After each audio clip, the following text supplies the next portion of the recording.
Salutations, sporty Swifters. It's Prof G, and after our last lesson, it's time for the What is Football Challenge, where you'll apply everything you learned in our first lesson to create a simple screen showing what football means to Americans and Canadians, Aussies, and, well, just about everybody else.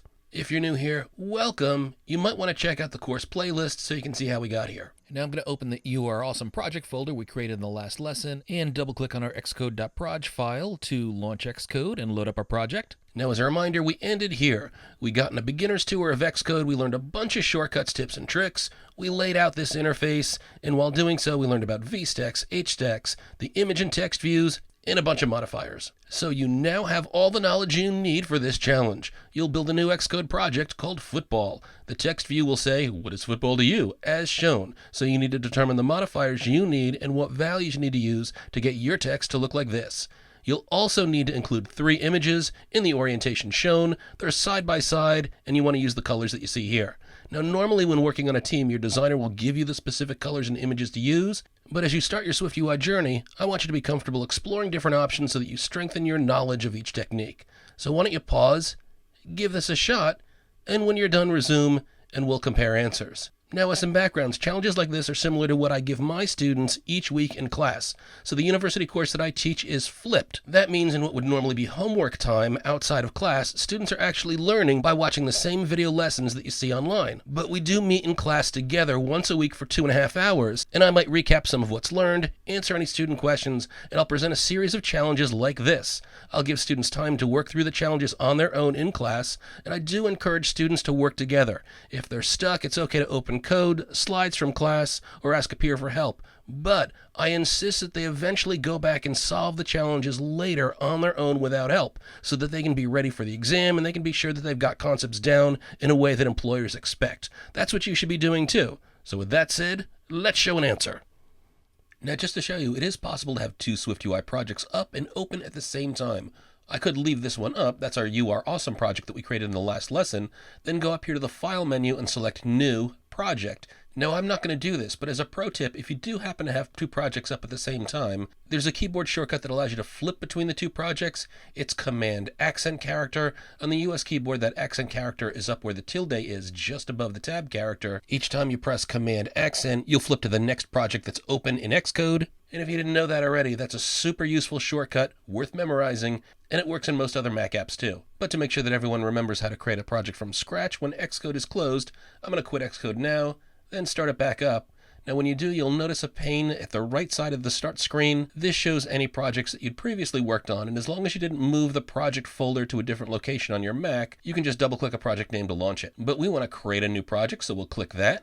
I'll click the green traffic light to expand to full screen. Always give yourself the most space you can. I'm always surprised by how many students and even content creators don't do this. Take up space!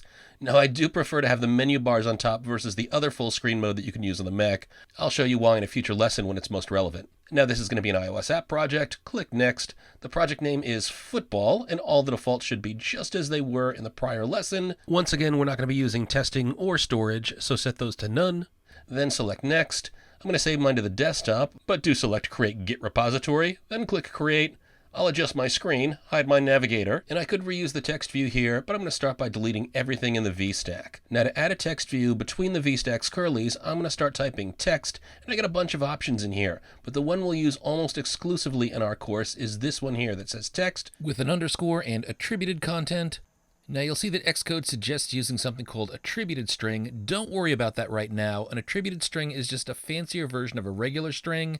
It lets us add things like bold, italics, colors, or even makes it easier to show things in different languages. But for our first step early on in our SwiftUI career, all we need is a regular string, and that works perfectly fine in here. So whenever you see attributed string, just think, I can use my normal string in here and ignore all that extra stuff until later. Press return. Xcode types the code to create this view and its parens, and it highlights between the parens where we can enter our input. The blue stuff in here that says attributed string just means that Xcode wants string. The stuff highlighted in blue like this is going to be replaced when I start to type. I'll type a double quote because we need that to start the string. Xcode types the closed double quote and positions the cursor between the two. Thanks, Xcode. So let's type our string, what is football to you? ?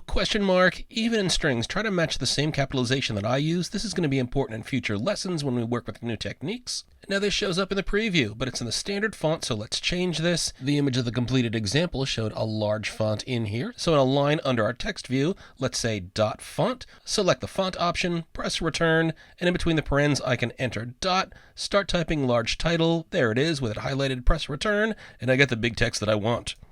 Now let's set that font weight modifier, so on a new line, we'll start typing dot font weight, and we'll select that option, press return. Using dot notation, we can bring up the different font weights, and in the screen we're building, it looks like this font is very thin, so we can try dot ultralight, and let's complete this by adding a color. In the last lesson, we learned the modifier for this was dot foreground style, not foreground color. That's going to be deprecated, and this should be green, so between the parens we'll enter dot green, and I didn't give you an exact font weight, so you might have experimented. We can replace the dot ultralight in here with, why don't we try dot thin. This looks like it, but if you experimented more, you might have tried things like dot semi-bold, too thick, dot regular, less thick but still too heavy, dot medium, still not right, so it actually was dot thin. Again, I really want you to start experimenting so you can get a sense of the different options available to you. So now that we've got our text view all set and modified, let's move on to images. So below the last text view modifier, if I start to enter the name of the view that I want, which is capital I image, I see a bunch of options in here. And you might remember from the last lesson that the version that we used of the image view had system name : in front of the string that we used for our image view. Image system name is what you also see when you get the globe image by default. Now, if you reuse the image with the globe in it that we'd entered, that's fine, but you should know how to find the image view that works with the system symbols. So you want to highlight this one with a system name parameter. That's the only one that's going to work with the built-in symbols. So move your cursor to select this one, and we can see the description in code completion says creates a system symbol image. That's what we want. It wants a string in there. Remember, that's what we passed in, so press return. I see that the label system name with a colon after it shows up, and then after this, highlighted in blue, is string. This is where we want to type in the name of the symbol to use, so I'll start with a double quote. Xcode ends in double quotes, inserts me in between. And to find the symbol that we want, let's head to the library. We open the library with Shift-Command-L. Library pops up. You can also find that under the View menu, Show Library. Click the star icon to the right of the tab to open the symbol library. You can scroll through to find football images, but I'm going to search on football. And hey, look at that. I see figure.american.football, and if I look down below, I also see figure.australian.football. I'm going to double click on the American one. We see a very tiny image. Now remember, we need two modifiers to make this as big as we can. First, dot resizable to make it as large as can be, and then dot scaled to fit. That will remove any distortion of the height to width aspect ratio. And this looks good. Now let's change the color. We'll once again use our good buddy dot foreground style, and if you guess this was dot blue, you're right. Now the question is, how do I get multiple images side by side? Because you see, if I copy this image with all of its modifiers and paste it down below, I simply get one image on top of the other because I'm in a VStack. Well, remember from the start of our last lesson, if we have a vertical stack named VStack, is there another stack to stack things horizontally? And we learned that it was indeed called HStack. Now I could add HStack with curly braces up top and then cut out my image with its modifier and paste it in between, but I'm not going to do that. Let me show you another technique. If I have my image here and I two-finger click on top of the view name image, I see what's called the Quick Actions menu. I have a bunch of different options in here, and one of them is embed. So select that, and ho-ho! We see our image with its modifiers is now enclosed in curly braces, and out front there's the word container that's highlighted in blue. Now there are lots of different types of containers. You just type the name here, VStack, HStack, and we'll learn about others. I'm going to type in HStack. That's with a capital H and a capital S. My image is now surrounded by HStack. It's embedded between the curlies. It's indented to the right. Nice. So with the image view and its modifiers highlighted, copy this with Command C, then paste it down below the other image with Command V, and highlight the string of this second image. Let's head to the library.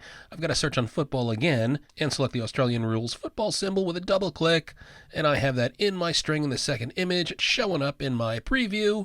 I'll paste another copy of the image with its modifiers below, and we need to replace this string as well. Now, if you head back to the library and search on football, you might notice that there isn't a FIFA-style football player in here. Now, a soccer ball shows up. Oh yeah, let's try searching on soccer, and sure enough, figure.indoor.soccer is what we want. It's interesting, there's an outdoor soccer figure in here too. I think that's one of the newer symbols. I don't recall seeing that one before. Apple is constantly introducing new symbols. Again, there are thousands of these, and we'll cover more about these symbols in a future lesson. You can change colors of different parts of them. You can even animate them. I'll double click on this indoor soccer guy, and we see we have all 3 images horizontally. The only thing that we need to do now is to change colors. The Aussie Rules football player is actually .indigo. That's a sort of mid-range between blue and purple. You might remember that from the rainbow, Roy G. Biv, the eye is indigo. And the soccer player is .purple, looks great. So this is it, exactly what we asked for. Now I hope you got it, but if you struggled, this diagram with all of our code might help. So first we have a VStack at the outer level. This surrounds all of our views. Now inside the VStack, the first view is our text view. That shows up top. Then within the VStack, we have an HStack. We would say that the HStack is nested inside of the VStack. It's entirely fine to combine interface elements like this. And inside the HStack, we have our 3 images. Top to bottom shows left to right, so hopefully you got this. And I hope everyone learned a bit while watching this solution. I always try to add a little bit more value than just showing the straight solution. And if you couldn't get this without referring back to your earlier code or another lesson, be sure to try this again on your own without extra help. You want to make sure you have all these techniques down cold so that the rest of the course goes well for you. Definitely rewatch the video lessons if you need to. When you think about learning to code, you don't want to rush through things as quickly as possible. You want to make sure that you're learning with quality. But learning to code is like learning a language. You want to practice every day if you can. You'll absolutely see yourself getting more and more skilled. I hope you enjoyed this full challenge video. Be sure to come back for more goodness. Keep hacking.